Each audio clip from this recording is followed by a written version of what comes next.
Alors, c'est le jour J, après 3 jours de commande environ, je vais enfin aller chercher le petit trésor. C'est parti.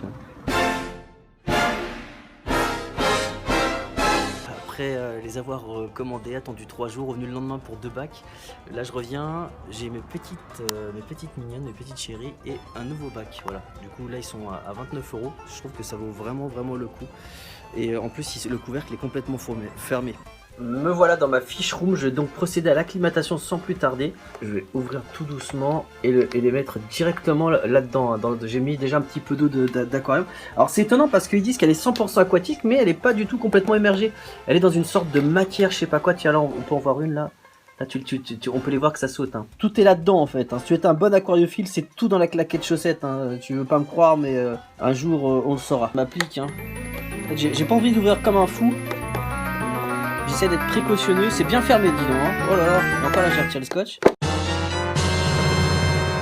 Donc là c'est ouvert, je vais donc je vais les renverser dedans les mecs, parce que franchement elles sautent comme des ouf. Voilà, hop hop hop, c'est parti. C'est parti, voilà. Ah, il y en a une qui résiste là, tu vois, je sais pas si tu peux voir, voilà. C'est bon, voilà, les 4 sont dedans. On peut bien les compter, hein. Tu vois, on voit bien les 4. Regarde, 1... 2, 3, 4. Regarde comment elles sont mignonnes. Et ça nage, ces petites grenouilles là. J'arrive pas à te dire leur taille là quand même en fait comme ça, parce que c'est vrai que là c'est en zoom rapproché. C'est trop cool. Regarde. Bon là elles sont un petit peu agitées.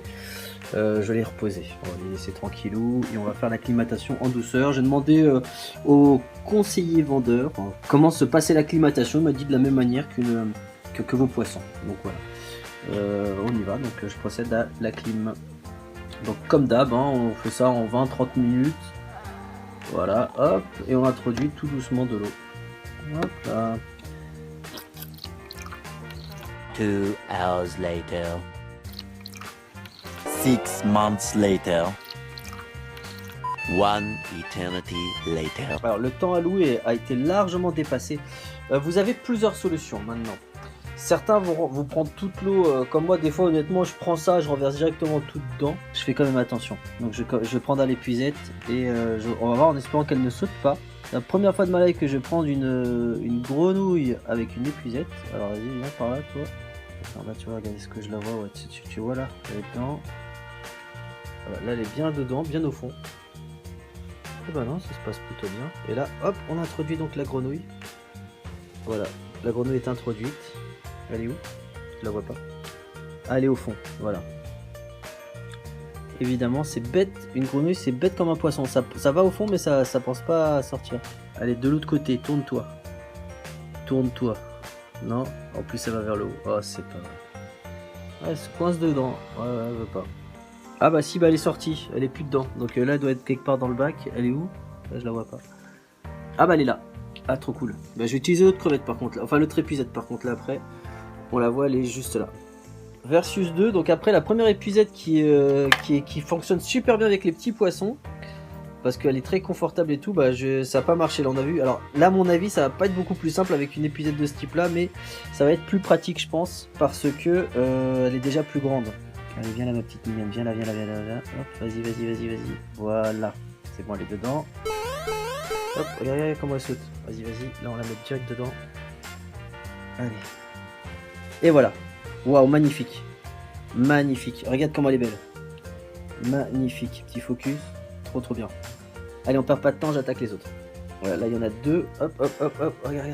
Oh là là, comment elle saute. Oh purée, elle a rebondi. C'est un truc de fou. Allez, vas-y. Oh là là. Alors là, elles étaient vraiment vivaces. Donc on en voit une là. La deuxième là. Regarde. Elle est là, la troisième. On voit une qui elle s'est planquée là. Ça fait 3. Là, je les acclimate pour qu'elles aient un peu plus de confort, mais elles vont avoir un bac spécifique bientôt. C'est juste pour pas qu'elles restent dans leur petit machin là. Et je voulais pas les mettre dans un truc en plastique en attendant, donc je voulais vraiment qu'elles aient un aquarium, un vrai, avec une eau qui est stabilisée et tout. Je suis bête. La quatrième, elle était là. Elle est là, dans les racines. Regarde. Regarde comme elle est belle, elle est trop mignonne. Ces grenouilles là, tu dirais qu'elle va marcher. On dirait la grenouille qui danse et tu sais qui s'arrête dès que tu la vois. Ah, regarde. Là, je crois qu'elle va aller chercher de l'eau.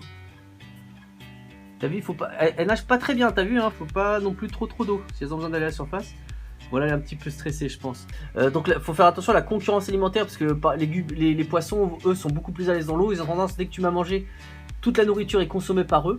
Et du coup, après, il reste plus rien pour les petites grenouilles. Donc, faut faire attention qu'elles soient suffisamment alimentées. Donc, on les met en général pas trop avec des espèces trop vives. Et dans tous les cas, elles auront leur bac spécifique là. Voilà, donc aventure à suivre sur ma chaîne. Elle est trop mimi. Alors, t'as vu, c'est marrant parce que on dirait qu'elles n'ont pas les mêmes colorations. Par exemple, là, ces deux-là, elles n'ont pas les mêmes colorations. Elles font un peu plus crocodile. Si je veux quand même vous donner quelques caractéristiques par rapport à ces grenouilles, il n'est pas possible de les sexer. Alors le vendeur m'a expliqué que la seule manière c'est de se coller, c'est que en période de reproduction, quand tu colles un peu ton oreille contre la vitre, tu entends le mâle pousser des cris, un son un peu cric si j'ai bien compris, bon un certain son. Là j'ai pas trop retenu le son, je vous avoue. Sinon on sait pas trop. Au niveau de la température de l'eau, elle se place dans une eau d'intérieur, c'est-à-dire 18, 20, 22 degrés. Faut pas que ça soit trop chaud. Et sinon ça convient. Sinon au niveau des paramètres de l'eau, il m'a expliqué que c'est très flexible en termes de paramètres d'eau. C'est d'ailleurs pour ça qu'elle peut être considérée comme une espèce invasive. Hein. Attention, hein. Pour l'acheter, pour être détenteur de cet animal, il faut un certificat de capacité. Alors certes, les magasins ne sont pas habilités à vous le demander, ni des pièces d'identité. Mais il faut savoir que c'est pas pour tout le monde normalement. Hein, donc pensez à bien vérifier les législations des pays dans lesquels vous achetez avant de vous procurer ces magnifiques grenouilles. Et voilà, moi bah écoutez, je suis très content. Voilà. Là j'ai mis quelques plantes flottantes en plus afin qu'elles soient rassurées. Je vais les rassurer un peu plus. Et elles vont avoir un bac genre ça, tu vois, un grand truc comme ça. Rien que pour elles. Voilà. Rien que pour elles avec 3 tonnes de plantes flottantes avec les racines qui descendent bien bas. Et du coup, voilà. Ah si, au niveau de l'alimentation, elles mangent de tout. Mais vraiment de tout. Évidemment, dans l'idéal, c'est du carnet, parce qu'elles aiment bien. Des paillettes, des granulés, tout ça, il n'y a aucun souci. Bien qu'une alimentation vivante soit à privilégier. Et sinon, elles peuvent aussi donc s'alimenter des alevins des poissons. Donc si vous avez des guppies, les petits alevins des guppies ont de fortes chances de finir dans leur estomac. Bah du coup, elles peuvent aider à réguler la population de guppies si vous en avez trop par exemple. En s'alimentant, mais attention parce que là c'est le distributeur de nourriture, à leur tour elles-mêmes peuvent trop se reproduire aussi, donc pareil, il faut faire tout ça avec parcimonie. Quand vous faites un écosystème, veillez à ce que tout tourne bien et carré. Petit jeu, donnez-leur un nom, il y en a 4, un nom à chacune, donnez-leur un nom à chacune. Quel nom leur donneriez-vous? Allez, c'est un petit jeu entre nous. Salut tout le monde, merci de me suivre, salut. Et voilà. Plusieurs jours se sont écoulés et elles sont parfaitement acclimatées. Elles sont vraiment super mignonnes. Attends, elles sont où les deux autres? Voilà, regarde. Hop. En fait, leur style de vie, c'est ça. Regarde, elles nagent et puis de temps en temps, elles vont à la surface, elles reprennent un peu d'eau, hop, et elles redescendent. Voilà, regarde, tu vois, là, elle est repartie vers le bas. Clac, t'as vu? Et elles vivent en parfaite harmonie avec les poissons. Et là, t'as sa copine qui fait la même chose, voilà. Regardez comment c'est trop mignon. Oh, c'est trop cool. C'est trop mignon. Et là, il y a les guppies, ils sont là, ils font leur vie, ils en ont rien à faire, ils les calculent pas. Au début, ils étaient un petit peu... voilà, et puis tout ça vient en parfaite harmonie. Hop, là, regarde, tu vois. Et là, tu vois, de temps en temps, ils font ça. Et là, regarde comment c'est trop sympathique quand ça nage. Là, voilà, là, ils se mettent un peu dans l'arrière. Alors, vous avez vu, le bac, moi, mes bacs, ils sont... Il n'y a pas de fond, hein. C'est-à-dire, en gros, maintenant, je vois de devant, de derrière, de tous les côtés. Voilà. Elles squattent plus facilement de l'autre côté que cette partie mare en fait, tu vois. Mais elles vont bientôt avoir un aquarium spécifique. C'est vrai que là, ces vers là ont un petit peu quelques algues, mais c'est parce que je vais vous montrer dans une autre vidéo comment on peut nettoyer les vers d'un aquarium super efficacement avec des techniques de grand-mère en fait, que je vous ai pas encore montré jusqu'à présent, que j'ai pas trop vu sur YouTube, voire pas du tout vu. Voilà, donc regarde, elles sont tout le temps, quasiment tout le temps par là en fait. Alors, regarde, là si je reviens là, bah voilà, elles sont là.